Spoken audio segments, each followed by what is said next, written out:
ফলস্তিনের গাজায় ইসরায়েল ইতিহাসের নৃশংসতম গণহত্যা চালাচ্ছে।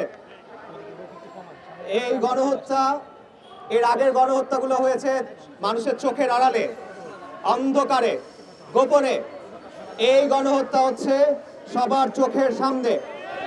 হত্যা, ধ্বংসযজ্ঞ, মৃত্যু লাইভ স্ট্রিম হচ্ছে, পুরো বিশ্ব দেখতেছে, পুরো দুনিয়া দেখছে, কিন্তু এর গণহত্যা থামানোর জন্য কোনো পদক্ষেপ নেওয়া হচ্ছে না। এই গণহত্যা থামানোর জন্য কোনো উদ্যোগ নেওয়া হচ্ছে না। কেন? এই বিষয়টা আমাদের স্পষ্টভাবে জানা উচিত। এই প্রশ্নের উত্তরগুলো আমাদের স্পষ্টভাবে জানা উচিত, জানানো উচিত, বিশ্বের সামনে জানানো উচিত, এই কওমের সামনে স্পষ্ট করা উচিত। গাজায় গণহত্যা বন্ধ করার জন্য কোনো পদক্ষেপ নেওয়া হচ্ছে না। ইসরায়েলে গণহত্যা থামানো হচ্ছে না। জায়নবাদী আগ্রাসন থামানো হচ্ছে না। এর কারণ কি? এর পিছনে তিনটা মৌলিক কারণ আছে। প্রথম কারণ, ইসরায়েলের পক্ষে আমেরিকা এবং পাশ্চাত্যের সক্রিয় সমর্থন। স্পষ্টভাবে জেনে রাখুন, আমেরিকা এবং ইউরোপ যদি সমর্থন না দিত, তাহলে কোনোভাবেই ইসরায়েল এই গণহত্যা এভাবে চালাতে পারত না। আমেরিকা এবং ইউরোপ যদি সমর্থন না দিত, সহযোগিতা না করত, তাহলে কোনোভাবেই ইসরায়েল আজকের এই অবস্থায় এসে পৌঁছতে পারত না।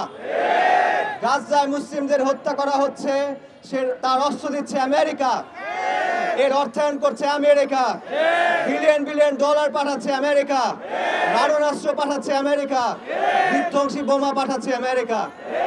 আমেরিকার সমর্থন ছাড়া এই হত্যাকাণ্ড কোনোভাবেই সমর্থন সম্ভব হতো না। আল্লাহ সুবহানাহু ওয়া তাআলা কোরআনে বলেছেন, দুরিবাত আলাইহিমুদ যিল্লাতু যুকিফু ইল্লা বিজাবালিন মিনাল্লাহ ওয়া জাবালিন মিনান নাস।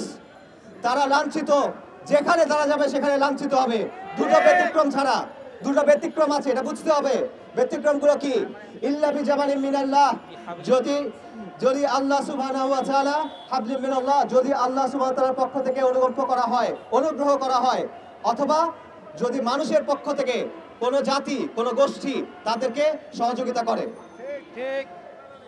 মুফতি শফি রাহিমাহুল্লাহ মারিফুল কুরআনে এই আয়াতের তাফসিরে লিখেছেন, ইসরায়েল রাষ্ট্রের মধ্যে আমরা এই বাস্তবতা দেখি। ইসরায়েল রাষ্ট্র গঠিত হয়েছে আমেরিকা এবং ইউরোপের সক্রিয় সমর্থনে, তাদের সহযোগিতায়, তাদের ছত্রছায়ায়, তাদের মদদে। এর ফলে 8 দশক ধরে এই দখলদারিত্ব চলছে। এর ফলে 8 দশক ধরে এই হত্যাযজ্ঞ চলছে। এর ফলে 8 দশক ধরে এই গণহত্যা চলছে। আল আকসাকে মুক্ত করার পথে সবচেয়ে বড় বাধা ইসরায়েল না। বাইতুল মাকদিসকে মুক্ত করার পক্ষে সবচেয়ে বড় বাধা ইসরায়েল না। এই গণহত্যা থামানোর পক্ষে সবচেয়ে বড় বাধা ইসরায়েল না। সবচেয়ে বড় বাধা আমেরিকা। সাপের মাথা আমেরিকা, নব্য ক্রুসেডার এবং জায়নবাদী শক্তির কেন্দ্র আমেরিকা। কাজেই যারা ইসরায়েলের সমালোচনা করেন কিন্তু আমেরিকার সামনে সাজদা করেন, যারা ইসরায়েলের বিরুদ্ধে স্লোগান দেন, আমেরিকার বিরুদ্ধে চুপ থাকেন, যারা ইসরায়েলের বিরুদ্ধে কথা বলেন আর মনে প্রাণে আমেরিকাকে সন্তুষ্ট করতে উতলা হয়ে থাকেন, তারা সত্য গোপন করেন অথবা তারা সত্য জানেন না। উভয় ক্ষেত্রে তারা পরিত্যাজ্য। গণহত্যা থামানো যাচ্ছে না, আগ্রাসন থামানো যাচ্ছে না, ইসরায়েল সমস্যার সমাধান হচ্ছে না। তার প্রথম কারণ ইসরায়েলের পক্ষে আমেরিকার সমর্থন। দ্বিতীয় কারণ, আমেরিকার প্রতি মুসলিম দেশগুলোর শাসক এবং বাহিনীগুলোর গোলামি। এটা শুধুমাত্র আরব রাষ্ট্রগুলোর জন্য সত্য না, এটা অধিকাংশ মুসলিম রাষ্ট্রের জন্য সত্য।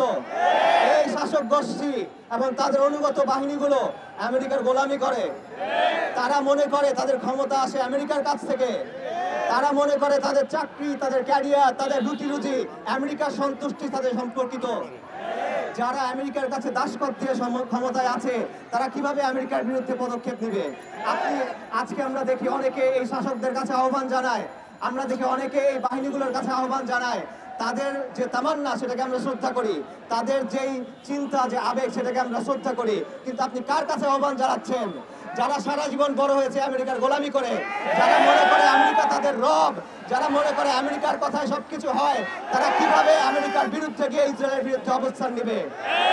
যতদিন পর্যন্ত আমেরিকার গোলামেরা আমাদের উপর চেপে বসে থাকবে, যতদিন পর্যন্ত আমেরিকার গোলামিগুলা এই বাহিনীগুলোর নেতৃত্বে থাকবে, ততদিন পর্যন্ত এই সমস্যার সমাধান হবে না।